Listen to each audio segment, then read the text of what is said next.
I'm delighted to introduce the moderator of Panel 2, Roger Platt, the chair of the Urban Land Institute Responsible Property Investment Council and Senior Vice President for Global Policy and Law at the United States Green Building Council. Roger is responsible for managing policy and legal aspects of the increasingly global adoption of USGBC's Green Building Certification Program. His role includes managing an international portfolio of policy development relationships, including the World Green Building Council Policy Committee and the United Nations Environment Program.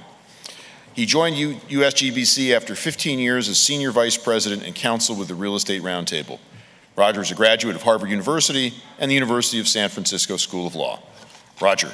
The first person that I'm going to ask to share some thoughts with you in some ways captures a little bit of what it means when we talk about responsible property investing.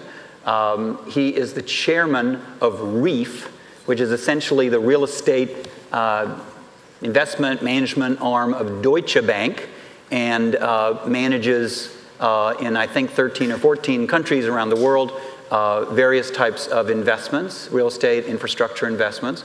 But in addition to being chair of RREEF, Chuck Leitner is also the CEO of a very interesting new foundation, the Greenprint Foundation, that I think you will find very interesting, and there's materials, I think many of you may have picked up about that.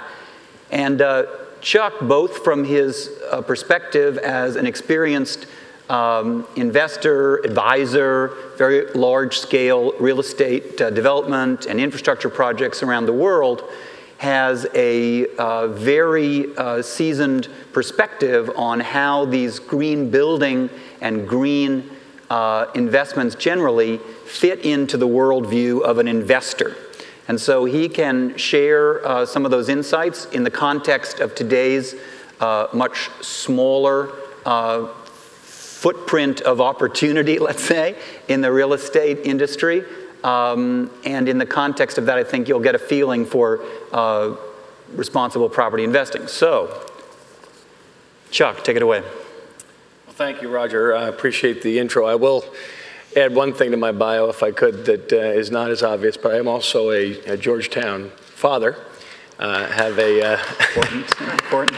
a daughter in the class of 2011 with the college, and I took a brief break from my ULI responsibilities this week and met her and her friends at the Tombs to enjoy 80s night, where she is the DJ for the Tombs, and I'm still recovering from that experience. But I do feel between that and being in this wonderful room that people talked about, and the symbolism that comes with a room like this. It's also symbolism of the Tombs, I understand that.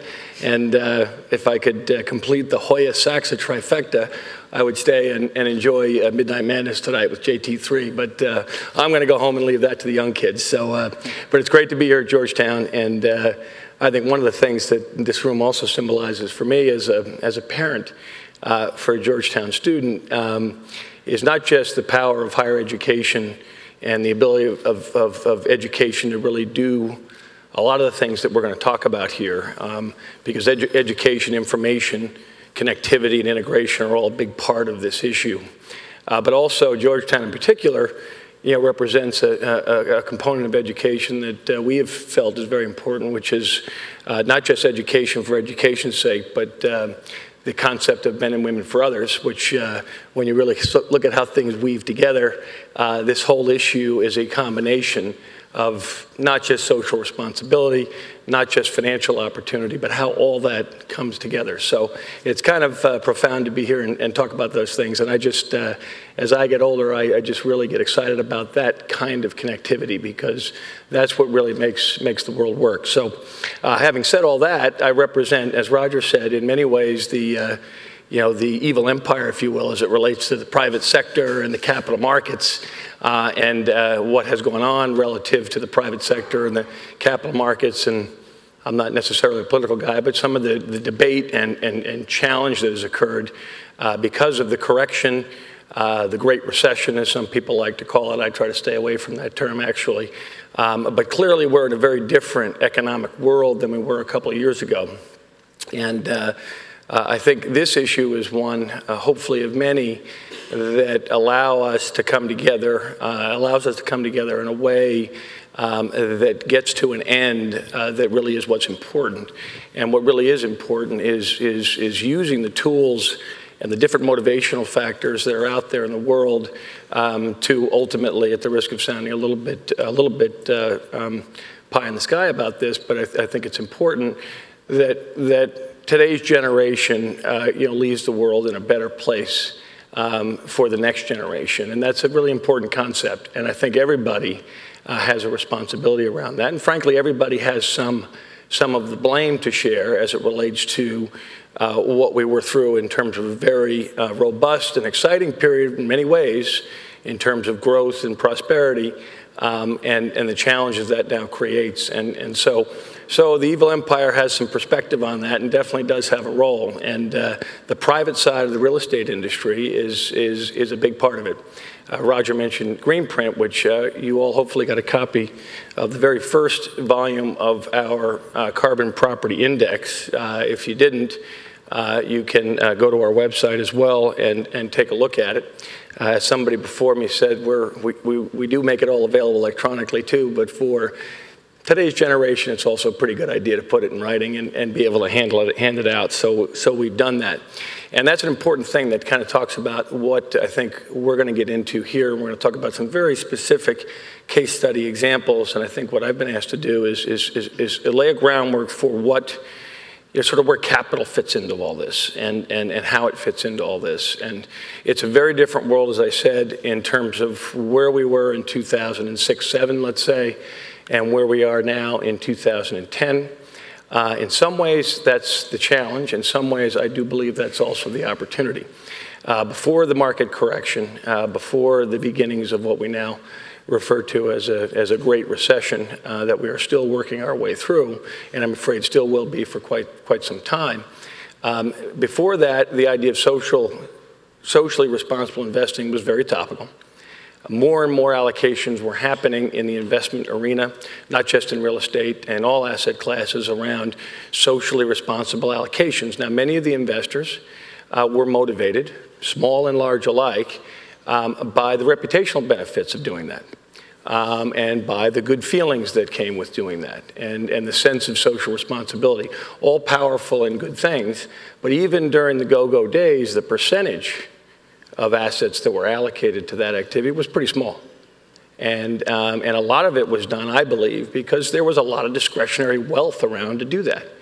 And so the idea of compromising financial returns was easier because there were so many exciting financial returns to take advantage of. But what I think is also the good news about the correction and the recession is that the skeptics during that period of time would say, well, now people can't afford to do it. People are less wealthy, institutions and individuals alike. Investment capital flows are much smaller than they were.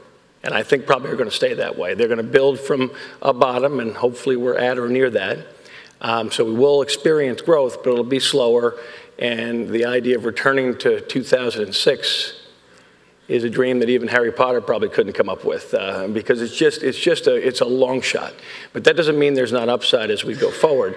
But the really good news, I think, for this issue is that, although challenging in many ways, is that despite all of that and all the skeptics saying, well, that's going to move all this social stuff off the agenda, people can't afford it, it was feel good, it really wasn't driven by financial motivation and the power of financial motivation, which I'm a believer in, so let's get the record straight on that.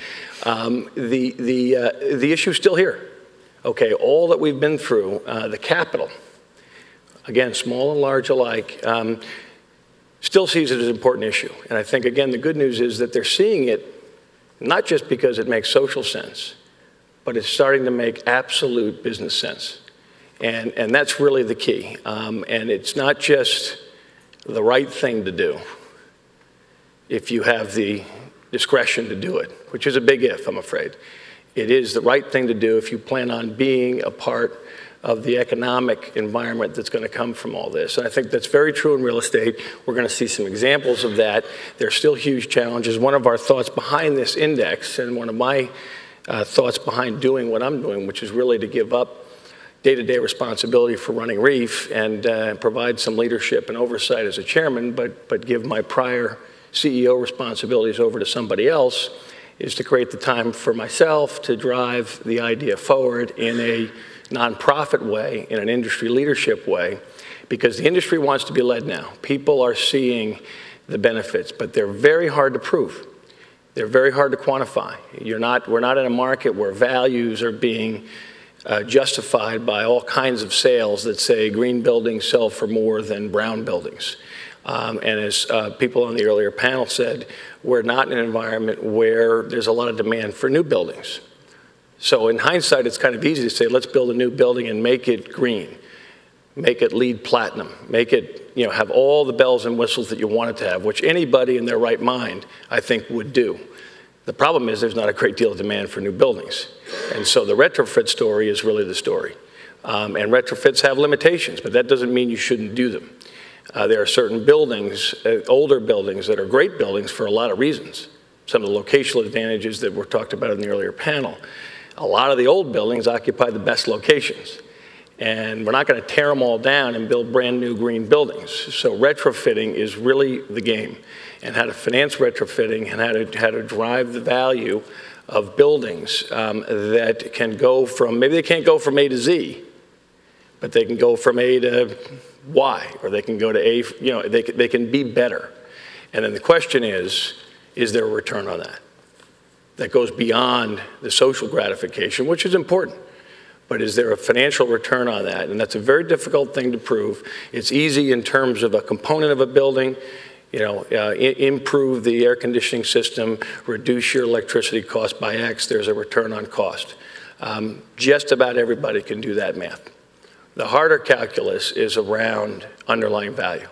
And our building's worth more today, and it's very hard to prove. So you really have to believe that they're going to be worth more over time because they're sustainable, because people will still want to be in those buildings 10, 15, 20 years from now. Your tenants won't move out.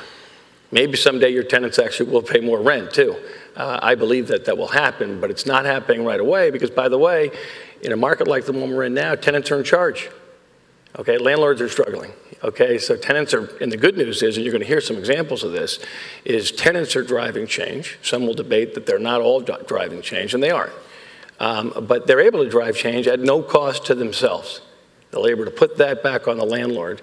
The landlord's got to reconcile that there is either a real return on that or a more intrinsic return on that because your building is going to remain competitive and be a building like this one, which is still an attractive building to be in, however many years after it's been built. So I think there's a lot of back and forth that we can do here, Roger, and I don't want to, and we can get into a lot of detail around that, but hopefully that sets a little bit of a backdrop for some of the details that we're going to get into.